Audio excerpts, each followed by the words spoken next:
नमस्कार दोस्तों, कैसे हो आप सभी लोग। मैं उम्मीद करता हूं कि आप सभी लोग अच्छे होंगे, स्वस्थ होंगे और मस्त होंगे। चलिए, मैं आज आपके लिए एक स्पेशल सब्जेक्ट जो कि है सामान्य हिंदी से संबंधित, ठीक है, मैं एक फास्ट रिवीजन करूंगा जो कि आपको बहुत ही त्वरित रूप से समझ में आएगा। बढ़ते हैं वर्णमाला की तरफ। एक एक टॉपिक करके मैं उसको पहले थ्योरी के रूप में कंप्लीट कराऊंगा और उसके बाद मैं कुछ क्वेश्चनों के साथ आपकी प्रैक्टिस भी करवाऊंगा। ठीक है, आप लोग देखते रहिएगा, कंटिन्यूटी बनाए रखिएगा, एक एक शब्द आपको अच्छे से समझ में आएगा। मैं ये इस बात की गारंटी देता हूं कि अगर एग्जाम में आपका कोई भी क्वेश्चन फंसेगा तो आपका गलत नहीं होगा। आप अगर पढ़ेंगे नहीं तो हो सकता है कि आपका गलत हो जाए। ठीक है, चलिए बढ़ते हैं आपको वर्णमाला की तरफ।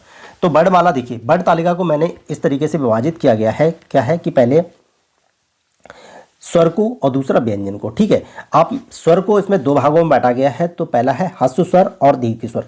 पूछा जाता है कि ह्रस्व स्वर कौन कौन से होते हैं।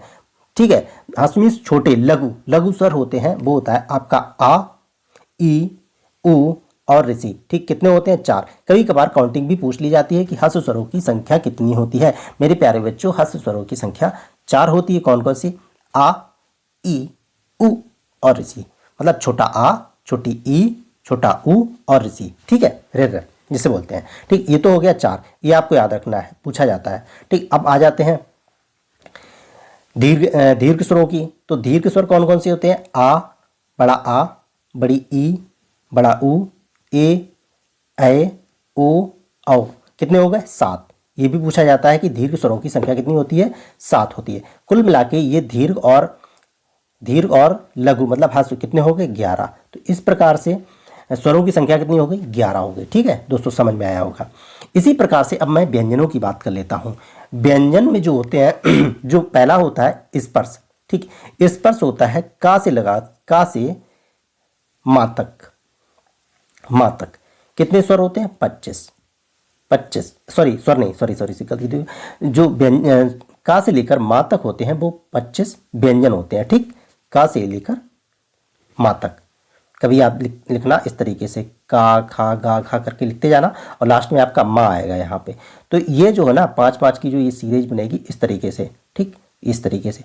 तो आपके 25 ये हो गए और 2 हो जाएंगे आपके उच्छब्द व्यंजन, उच्छब्द स्वर। ठीक है, उच्छब्द व्यंजन। ठीक, ये तो इस मिलाकर के कुल मिलाकर के आपके 27 हो गए ये। ठीक, वैसे जो होता है स्पर्शी व्यंजन 25 होते हैं। ठीक, 25 में का से लेकर के मां तक। आगे बढ़ते हैं अंतस्थ व्यंजन। अंतस्थ व्यंजन 4 होते हैं। या, रा, ला, वा। कितने होते हैं? 4। या, रा, ला, वा 4 होते हैं। ठीक दोस्तों, ऊष्म व्यंजन कौन कौन से होते हैं? ऊष्मी व्यंजन तो वो होते हैं सा, हा। मतलब तीनों सा और साथ में हा भी लगा होगा। इस प्रकार से 4 होते हैं। ठीक दोस्तों, याद रखना आपको, ये वेरी वेरी मोस्ट इंपॉर्टेंट है। इसको कैसे डिवाइड किया गया है ये एक बार देख लीजिएगा। देखिए, आगत व्यंजन कौन कौन से? फा और फा, जा और फा, जा और फा। ठीक, संयुक्त व्यंजन पूछा जाता है कि संयुक्त व्यंजनों की संख्या कितनी होती है। दोस्तों, संयुक्त व्यंजनों की संख्या कितनी होती है? 4 संयुक्त व्यंजनों की संख्या होती है। कौन कौन सी? छ, त्रंग, क्या और स्रा। ठीक, ये 4 होते हैं। आपको पूछा जाता है संयुक्त व्यंजन का मतलब होता है दो वर्णों से बने। ठीक, तो ये हो गया आपका संयुक्त व्यंजन। दोस्तों, इस प्रकार से कुल अपने वर्णमाला में कितनी अक्षरों की संख्या होती है? वो होती है 52। कितनी? 52। स्वरों की संख्या 11 और व्यंजनों की संख्या 41। ठीक है, चलिए दोस्तों, मैं उम्मीद करता हूं कि ये इतना टॉपिक आपको अच्छे से क्लियर हुआ होगा। अगर नहीं भी होता तो आप एक बार रिवाइंड करके देख लीजिएगा, आपको अच्छे से क्लियर हो जाएगा। चलिए दोस्तों, बढ़ते हैं आगे बढ़ते हैं। देखिए, देख लेते हैं जिन वर्णों का उच्चारण बिना किसी अवरोध के तथा बिना किसी दूसरे वर्ण की सहायता से बोले जाते हैं उन्हें क्या कहा जाता है? स्वर कहा जाता है। ठीक, जिन स्वरों के उच्चारण में कम समय लगता है उन्हें क्या बोलते हैं? ह्रस्व स्वर। जैसे अभी हमने ह्रस्व स्वर पढ़ाया था आपको, क्या है आपका? ये जो है ना, ये आ, ई, उ, रे, इनमें बोलने में कम समय लगता है। क्या बोलने में कम समय लगता है? ठीक, तो ये हो गया आपका ह्रस्व स्वर। चलिए आगे क्या है? चलिए, ठीक, आगे है जिन स्वरों के उच्चारण में कम समय लगता है उन्हें ह्रस्व स्वर कहते हैं, जिन स्वरों के उच्चारण में अधिक समय लगता है उन्हें क्या कहते हैं, दीर्घ स्वर कहते हैं। ठीक, अब ह्रस्व स्वर कौन से मैंने बताया है, आ ई उ ऋ होता है। ठीक, मूल स्वर कौन सा होता है, मूल स्वर, इन्हीं को हम मूल स्वर भी कहते हैं। ह्रस्व स्वरों को भी मूल स्वर कहा जाता है, याद रखिएगा आप। ह्रस्व स्वरों को लघु स्वर भी कहा जाता है, मूल स्वर भी कहा जाता है और लघु स्वर भी कहा जाता है। ठीक, और दीर्घ स्वर, दीर्घ को बताया भी था, आ ई उ ए ओ आओ। ठीक है, ये सभी कितने हैं, 7। ठीक, 7 दीर्घ स्वर है। आगत स्वर कौन सा होता है, आ होता है, आ जिसपे इस तरीके से आ। ठीक, अग्र स्वर देख लिए, इसमें हम एक चीज समझा देते हैं आपको दोस्तों, जो अग्र स्वर होता है, अग्र स्वर, इसको थोड़ा आप बांट लीजिएगा, अग्र स्वर, मध्य स्वर और पश्च स्वर। अग्र स्वर, अग्र, मध्य और पश्च। ठीक, जो अग्र होता है ना, अग्र और पश्च, मध्य में आप आ रख लीजिएगा। ठीक, मध्य में आ रख लीजिएगा और अग्र में ई, छोटी ई बड़ी ई। ठीक, ये छोटी ई बड़ी, और इधर ए ए। ठीक, ए है। और बाकी के जितने भी हैं, आ उ ओ आओ आ, ये सभी हो जाएंगे आपके कौन से, पश्च स्वर। ठीक, पश्च स्वर समझ लेते हैं। अग्र देखो, मध्य स्वर में हमने आ ले लिया। ठीक, क्या मध्य स्वर में आ ले लिया, और अग्र स्वर में ई और ए। ठीक, इसी प्रकार से पश्च स्वर में समझते जाइएगा बच्चों, जो भी पश्च स्वर है उसमें आ उ ओ आओ आ, ये सभी हो गए आपके पश्च स्वर। इसी प्रकार से समृद्ध स्वर पूछा जाता है कि समृद्ध स्वर कौन कौन से होते हैं, तो समृद्ध स्वर होते हैं बड़ा ई और बड़ा उ। ठीक, समृद्ध मतलब जी ये समर चुके हैं, ऐसे याद रख लीजिएगा, ये समर चुके हैं। कौन कौन समर चुके हैं, ई के बगल में बड़ा उ, मतलब बड़ी ई और बड़ा उ, मतलब ये बड़े हो गए हैं, बड़े हो गए हैं। ये कौन कौन, ई और उ, ये बड़े हो गए हैं, तो ये समर चुके हैं, तो ये हो गए समृद्ध स्वर। ठीक, अब अर्ध समृद्ध स्वर कौन होते हैं, जो अभी सुधरना बाकी है। ठीक, ये सुधरे नहीं है, तो ये छोटा ई और छोटा उ, याद रखिएगा। कैसे हम इसको याद करेंगे, अर्ध समृद्ध में क्या हो, जो समृद्ध मतलब समर, ये अभी अर्ध सुधरे नहीं है। ठीक है, समरे नहीं है, तो इसे है छोटा ई छोटा उ। और इसी प्रकार से जो समृद्ध होते हैं ये सुधर चुके हैं, बड़े हो चुके हैं, तो इनको हम बड़ा ई और बड़ा उ, देखिए ये भी आप नहीं भूलेंगे। ठीक, अब विव्रत में, विव्रत में क्या है, इनको थोड़े याद रख लेते हैं। कैसे, ये विव्रत मतलब बिगड़े हुए, ये बिगड़े हुए, आ ए ओ। ठीक, ये बड़े और ये बड़े हो गए हैं, तो ये ज़्यादा बिगड़ गए हैं। ठीक, अब इसी प्रकार से अर्ध विव्रत में आ ए आ ओ आ, तो ये अर्ध विव्रत में हो गए। इस प्रकार से व्यंजनों की संख्या कितनी हो गई, 41 हो गई। ठीक है दोस्तों, चलिए बढ़ते हैं आगे। अभी हमने बताया था ऊष्मी व्यंजनों की संख्या कितनी होती है, 4। ठीक, अब ऊष्मी व्यंजन को कैसे याद रखेंगे दोस्तों, कैसे याद रखेंगे, ऊष्मी, ऊष्मी जिसमें सा इसी बीच में है ना, सा ऊष्मी, तो इसमें सा हा, आपको इस तरीके से याद रखना, सा हा, तो ये हो गया आपका ऊष्मी व्यंजन। ठीक, इसमें सा लगा हुआ है, तो आप इसको याद रख लीजिएगा। जो ऊष्मी व्यंजन होते हैं, जो 4 प्रकार, अंतस्थ व्यंजन कौन कौन से होते हैं, देखिए अंतस्थ व्यंजन, तो अंतस्थ व्यंजन होता है आपका या रा ला वा, या रा ला वा, ये 4 होते हैं कौन सी, अंतस्थ व्यंजन या अंतस्थ व्यंजन। ठीक है, चलिए, और मैंने ये तो बता ही दिया आपको, स्पर्श व्यंजनों की संख्या 27 होती है, वैसे होती तो 25 है, इसमें 2 उन्होंने उच्छिद व्यंजन भी जोड़ दिए हैं। उच्छिद व्यंजन कौन कौन से जोड़े हैं, एक बार देख लेते हैं। ठीक है, वैसे स्पर्श जो व्यंजन होते हैं वो का से लगा करके मान तक कितने होते हैं, 25 होते हैं, और इन्होंने इसमें ऐड कर दिया है क्या, उच्छिद व्यंजन, उच्छिद। ठीक, उच्छिद व्यंजन कौन कौन से, डा और ढा। ठीक, इस तरीके से ये 2 ऐड कर दिए हैं, तो ये हो गए टोटल कितने, 27। पूछा जाए अगर आपका 25 भी आ जाए तो आप 25 भी इसको टिक करिएगा, और ये भी आ जाए तो ये भी कर दीजिएगा। ठीक है, दोनों एक साथ कभी नहीं आएंगे मेरे प्यारे बच्चों। चलिए आगे बढ़ते हैं। ठीक है, चलिए देख लेते हैं। बच्चों को यहाँ पर बहुत ज़्यादा कठिनाई होती है, मैं इसको कैसे याद करूँ। ठीक है, मैं आपको एक ट्रिक में यूँ आपको याद करवा दूंगा। कौन, घोष अघोष, ठीक, अल्पप्राण महाप्राण। देखिए 1 मिनट की बात है, आप बस ध्यान से देखते जाइएगा। मैं आपको विद ट्रिक के साथ को अघोष और अल्पप्राण महाप्राण सघोष अघोष आपको, आप देखते ही या ना देखो तो उसके बाद ही आप थोड़ी सी आप ये बना लेना आप ये इस तरीके से, तो आपको तुरंत याद हो जाएगा। ठीक है, चलिए देख लेते हैं।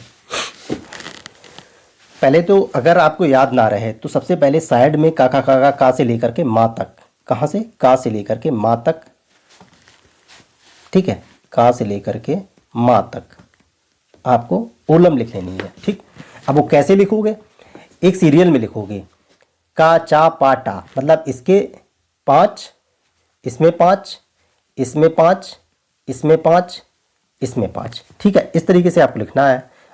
और का से देखो, ये आपका का है, ये आपका का है, और ये है आपका माँ। ठीक है, का से लेकर के माँ तक लिखना है। तो आपको याद रखना है कचटता, कचटता। ठीक, आपने लिख लिया 1 2 3 4 5, पांचों को मैंने मतलब ये जो साड़ी बनाई है उसमें लिख लिया कचटतब और खचटतब, और ये गजड़दब और गजड़दब और यंगड़म, यमंगड़म। ठीक है, यमंगड़म। जो यमंगड़म होते हैं ये वाले, ये होते हैं नासिक। कैसे होते हैं, नासिक। ये आपको याद रखना है। जो लास्ट में लिखा जाता है यमंगड़म, ठीक है, ये जो है ना, ये सब हो गया कितना, नासिक, नासिक, माँ तक नासिक होता है। ठीक, चलिए आपको याद रखना है कचटतब, का चा टे ता पे। ठीक, कचटतब याद रखना है। अब देख लेते हैं, हम बात करेंगे एक की अल्पप्राण और महाप्राण की। देखिए, जब आपने लिख लिया ये साड़ी बना ली, कचटतब, कड़तब, गड़दब, जड़दब और ये मंगड़म। ठीक है, ये तीनों चारों लिख लिए जब आपने। ठीक है, ये 2525 व्यंजनों को आपने लिख लिया। तो पहला आपका कहाँ से, अल्पप्राण। अल्पप्राण में आ पहले आता है। ठीक है, तो आप पहले इसको रखेंगे और फिर इस साड़ी में रखेंगे आप अल्पप्राण, अल्प, महा, अल्प, महा, अल्प। देखिए कितना अच्छा है, कितना साधारण तरीके से आप याद कर लेंगे और भूलेंगे भी नहीं।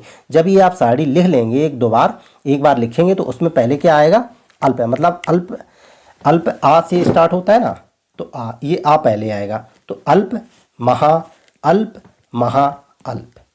फिर से पढ़ेंगे, अल्प, महा, अल्प, महा, अल्प। ठीक है, चलिए आपने देख लिया अल्पप्राण में कितने आए, का चा टा पा ता। ठीक है, ये आ गए। महाप्राण में खा छा ठा थ फा।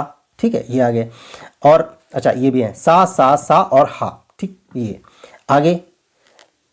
अल्पप्राण में गा जा ड़ दा ब या रा ला वा। ठीक, ये आ गया।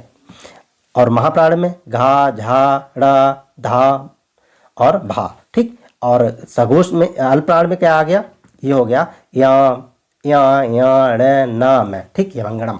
ठीक, ये हो गया आपके। चलिए देख, आपको याद हो गया अल्पप्राण में का अल्प, महा, अल्प, महा, अल्प। ठीक, चलिए अल्प में देखिए, अल्प में ये, अल्प में ये भी जोड़ दीजिएगा, कौन सा, अंतस्थ व्यंजन। अंतस्थ व्यंजन आप इसमें भी जोड़ दीजिएगा अल्प में। अल्प में क्या है, अंतस्थ व्यंजन। अल्प में आएगा, याद रखिएगा, अल्प में आएगा और क्या आएगा, अंतस्थ आएगा। अंतस्थ में, अल्प में आ और अंतस्थ का आ। तो अल्प में आपको या अंतस्थ जोड़ना है। अंतस्थ के कौन कौन से 4 होते हैं, या रा ला वा। ठीक है, अब आ जाते हैं महाप्राण में। महाप्राण में तो महाप्राण में आपको ऊष्म में जोड़ना है। ऊष्म, ये भैया ये महान लोग हैं, इनको ज़्यादा ऊष्मा की ज़रूरत पड़ेगी, ये है ना, ये महान लोग हैं, ये महान लोग हैं तो इनको ज़्यादा ऊष्मा की ज़रूरत पड़ेगी। तो इनको सा हा करके इनको जोड़ना है इसमें। ठीक है, आप भूलेंगे नहीं, अल्पप्राण और महाप्राण। अल्पप्राण में मैं आ से आ मतलब अल्प, और अल्प में क्या जोड़ेंगे, अंतस्थ व्यंजन, या रा ला वा। ठीक, इसी प्रकार से महाप्राण, महाप्राण ये भाई बड़े लोग हैं तो इनको क्या जोड़ना है, इसमें ऊष्म जोड़ना है। ठीक दोस्तों, ऊष्म जोड़ना है। तो ऊष्म के कौन 4 होते हैं, ये होते हैं सा साहा। ठीक है दोस्तों, ये जोड़ना है आपको। याद हो गया होगा, अल्पप्राण, महाप्राण, अल्पप्राण, महाप्राण। बिल्कुल आप बिल्कुल नहीं भूलेंगे, कभी नहीं भूलेंगे आप अगर एक बार देख लेंगे। ठीक है, अब हम बात कर लेते हैं किसकी, अब हम बात करेंगे अघोष और सघोष की। ठीक है, अघोष, हम सघोष को ही घोष बोलते हैं। ठीक है, घोष बोलते हैं, कभी कभार घोष भी लिखा मिलेगा। ठीक है, चलिए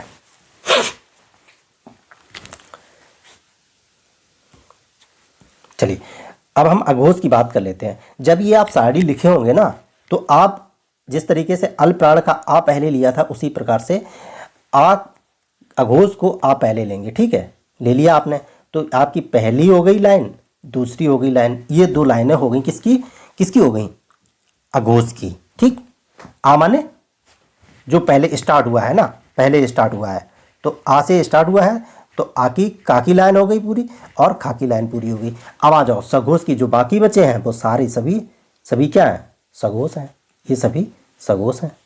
ठीक, अब इसी प्रकार से हम देख लेते हैं अघोष में सा सा सा सा सा सा अघोष में, और सघोष में यारा लावा, या मंगलम तो आपको याद ही होगा, नासिक वाला। तो दोस्तों आपको अघोष सघोष यूं याद हो गया। ठीक, अल्प्राण महाप्राण, मतलब अल्प महा अल्प, याद हो गया ना। चलिए दोस्तों बताइएगा कमेंट करके आप लोग कैसी लगी ट्रिक हमारी।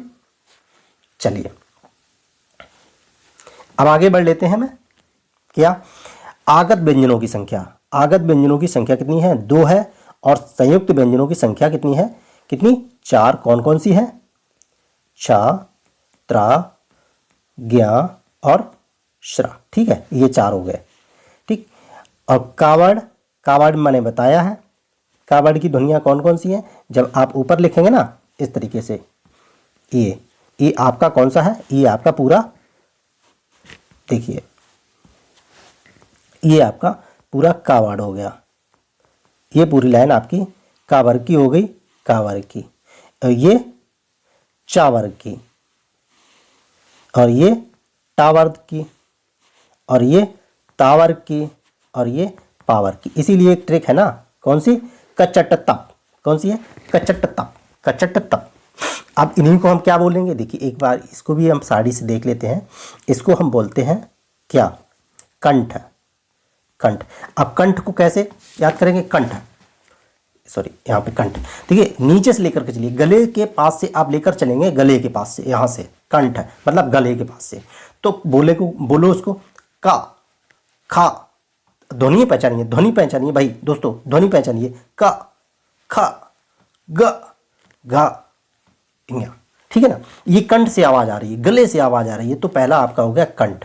ठीक है, दूसरा चा, इसको बोलेंगे क्या, तालु, इसको क्या बोलेंगे, तालु, तालु। अब बात समझते हैं, चा, चा, ये जीभ है ना ऊपर जा रही है, चा, छा, जा, जा, यहाँ ये ऊपर जा रही है।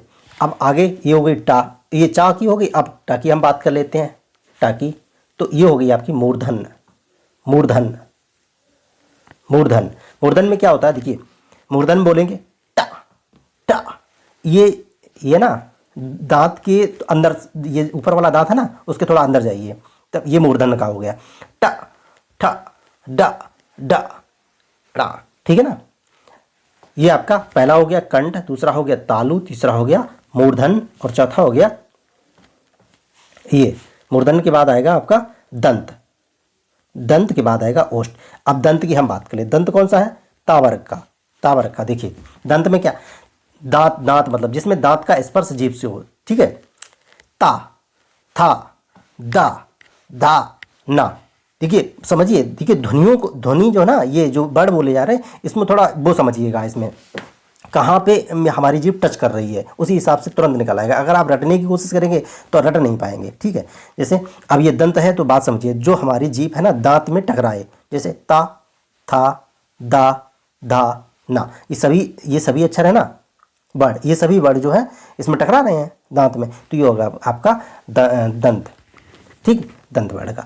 अब आएगा ओष्ठ। जो ओष्ठ वर्ड होते हैं, ये ओष्ठ वर्ड जो होता है पावर का होता है। कौन सा, पावर का। ठीक, तो ये पावर का कौन सा होगा, जैसे आप ओठ, जैसे ओठ आपस में लिपिंग करेंगे, ये पा, फा, बा, भा, मा, सभी कर रहे हैं ना। देखिए बात, देखिए अपनी अपनी क्रिया को देखिए, जिस तरीके से आप कर रहे हो ना, वो समझिए कि हमारे ओठ जो है ना, वो किस तरीके से लिपिंग कर रहे हैं। ठीक, चलिए, तो आपका कचटतप से आपको याद हो गया अल्प प्राण, महाप्राण, सघोष, अघोष, और यहाँ पे कंठ, तालु, मूर्धन्य और दंत, ओष्ठ। ठीक है, ये पांचों याद हो गए। ठीक, चलिए दोस्तों आगे बढ़ लेते हैं। मैं इसकी अब एक बार समरी देख लेता हूँ। क्या है हमने अभी तक पढ़ा? जो संयुक्त व्यंजन है वो संयुक्त व्यंजन 4 हैं। कौन कौन से हैं 4 में? छा, त्रा, ज्ञा और स्रा, ये 4 हो गए। ठीक, ये चावर की दुनिया, का, खा, गा, घा, ज्ञा। ठीक, चावर की, टावर की, तावर की, पावर की। ठीक, ये पूरा हो गया कौन सा? कचटतप। इसी प्रकार से अंतस्थ व्यंजन जो होते हैं हमने बताया था, या, राला, वा। ठीक, अंतस्थ व्यंजन हो गया। अर्धस्वर, ये इंपॉर्टेंट है, देखिए इंपॉर्टेंट। अर्धस्वर कौन कौन से? या, वा, यब, यब करके याद कर लीजिए, यब, यब करके आप याद कर लीजिएगा तो क्या हो गया? अर्धस्वर हो गया। ठीक, लुंठित, लुंठित व्यंजन पूछा जाता है, लुंठित व्यंजन आर हो गया। आर, आर मतलब रूठ गया, ऐसे याद कर लीजिएगा। आपके घर में कोई आर नाम का हो तो आप याद कर लीजिएगा, देखिए तुरंत हो जाएगा। लुंठित कौन? राम, रुष्ट हो गया। ठीक है ना, रामू लुंठित हो गया या रुष्ट हो गया। ठीक है, इस तरीके से आप याद कीजिए। रा, रा। ठीक, पार्श्विक, पार्श्विक व्यंजन जो है, पार्श्विक व्यंजन बहुत ही इंपॉर्टेंट है, पूछा जाता है। पार्श्विक व्यंजन कौन सा? ला, ला पार्श्विक व्यंजन है। अब ऊष्मी व्यंजन कौन कौन से? मैंने बताया सा, सा, सा, हा, जिसमें ऊष्मा की जरूरत शा जैसे निकलती है। जी देखिए, बोलिए शा, शा, शा, हा। ठीक है ना, जिसमें से एक ऊष्मा निकलती है, माउथ से एक ऊष्मा निकलती है, तो वो हो गया सा, सा, सा, हा। ठीक है ना, ये हो गया। ठीक, और उच्छिप्त व्यंजन, उच्छिप्त व्यंजन कौन सा हो गया आपका? अड़ा, अड़ा, मतलब इस तरीके से और इस तरीके से वाला, ये हो गया उच्छिप्त व्यंजन। ठीक, चलिए मैंने घोष बता ही दिया, प्रत्येक वर्ग के प्रथम और द्वितीय और फा, सा, सा, सा। ठीक है, ये तो बता ही दिया मैंने। ठीक, ये भी बता दिया, ये भी बता दिया। ठीक, अब आगे बढ़ लेते हैं। हाँ, महाप्राण में प्रत्येक वर्ग के द्वितीय, चतुर्थ वर्ण और ऊष्मी व्यंजन, ये तो हमने ऊपर ही सब कुछ डिटेल में बता ही दिया आपको। चलिए, हिंदी में मूलतः वर्णों की संख्या कितनी होती है? कितनी होती है? 52। छा वर्ण किसके योग से बनता है? Very very most important question. का और सा से। ठीक, कौन सा वर्ण उच्चारण की दृष्टि से दंतस्थ नहीं है? तो आपका टा नहीं है। का वर्ण उच्चारण की दृष्टि से क्या है? कंठस्थ। मैंने कहा था कंठ, मतलब बोल के देखिए, आप बोल के देखिए क्या? का, का, का, का, बोलो का, अपने मन से बोलो ना, का, बोलो बोलो का। तो ये जो का है ना, कंठ से निकल रहा है, गले से आवाज आ रही है, तो ये हो गया आपका कंठी। वह छोटी सी छोटी ध्वनि जिसके टुकड़े नहीं किए जा सकते, उसे क्या कहते हैं? उसे वर्ण कहते हैं। साफ सीधी बात है भाई, छोटे से छोटा है ना। हिंदी वर्णमाला में स्वरों की कुल संख्या कितनी है? 11। मैं शुरुआत में बता चुका हूँ। कंठ ध्वनियाँ कौन सी होती हैं? का, खा वाली जो पूरी लाइन होती है कंठी ध्वनिया की। ठीक है, का, खा, गा, घा, यहाँ तक। ठीक है, ए वर्ण क्या होते हैं? कंठ तालब होते हैं। अयोग वा, ये भी वेरी वेरी मोस्ट इंपॉर्टेंट है। अयोग व्या वर्ण कौन कौन से होते हैं? अंग और आहा। देखिए, अयोग वहा, अयोग वहा में कौन से होते हैं? अंग और आहा, ये। ठीक, विसर्ग वाली और ऊपर ये। ठीक, अंग, आहा।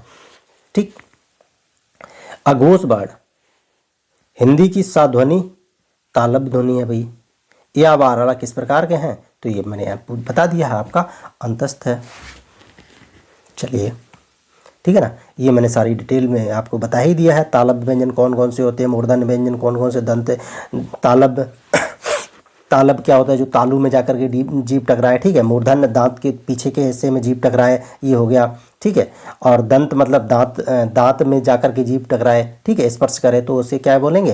तालब व्यंजन। ठीक, अब ओष्ठी व्यंजन, ओष्ठी व्यंजन में जब ऊपर नीचे वाले ओंठ आपस में लिपिंग करें तो ना वो हो गए आपके ओष्ठी व्यंजन। ठीक, अब दंतोष्ठ, दंत ओष्ठ इंपॉर्टेंट है, ये आपका दंतोष्ठ। दांत और ओंठ से मिलाओ तो भा आएगा, दंतो वाह वाह वाह। ठीक है ना, तो आपका हो गया ये। ठीक, चलिए दोस्तों, चलिए मैं इसकी प्रैक्टिस कल करवाऊंगा आपको। आप लोग एक दो बार देखिएगा, आपको ये पहले कंठस्थ हो जाना चाहिए कि कौन सा व्यंजन अल्पप्राण है, महाप्राण है, या अघोष है, सघोष है। ठीक है, मूर्धन्य कौन कौन से, तालब्य कौन कौन से वर्ण होते हैं, अंतस्थ व्यंजन कौन कौन से होते हैं, ऊष्मी व्यंजन कौन कौन से होते हैं, ठीक, पार्श्विक व्यंजन कौन सा है, लुंठित व्यंजन का अर्ध स्वर कौन से, इस तरीके से आप एक दो बार देखेंगे ना। जैसे हस्त स्वर कौन कौन से हो गए, दीर्घ स्वर कौन कौन से हो गए, 4 हो गए, ये वो 5, ये वो 7 हो गया दीर्घ स्वर, ठीक है ना। इस प्रकार से आप एक दो बार देखेंगे आपको क्लियर हो जाएगा मेरे दोस्तों। मैं चलिए बढ़ते हैं, मैं इसकी प्रैक्टिस, मैं एक एक आपको थ्योरी पढ़ाऊंगा, फिर प्रैक्टिस करवाऊंगा, theory practice, theory practice, theory practice, ऐसे इस प्रकार से आपका जब तक पेपर होगा ना तब तक मैं आपका सारा हिंदी कंप्लीट करवा दूंगा। बस आप ध्यान से एक बार देखती जाएगी। ये फास्ट रिवीजन है, आप पढ़िए चाहे किसी से भी, किसी टीचर से आप पढ़िए, ठीक है, लेकिन ये एक फास्ट रिवीजन है, ठीक। आप इतनी जल्दी बुक नहीं पढ़ पाएंगे, लेकिन ये फास्ट रिवीजन है, आपको सारा एक ही स्लाइड में आपको कंटेंट मिल जाएगा, ठीक है। मेरे प्यारे बच्चों को सभी को बहुत बहुत धन्यवाद है, ठीक है। चलिए नमस्कार सभी दोस्तों, मिलते हैं कल इसी वक्त।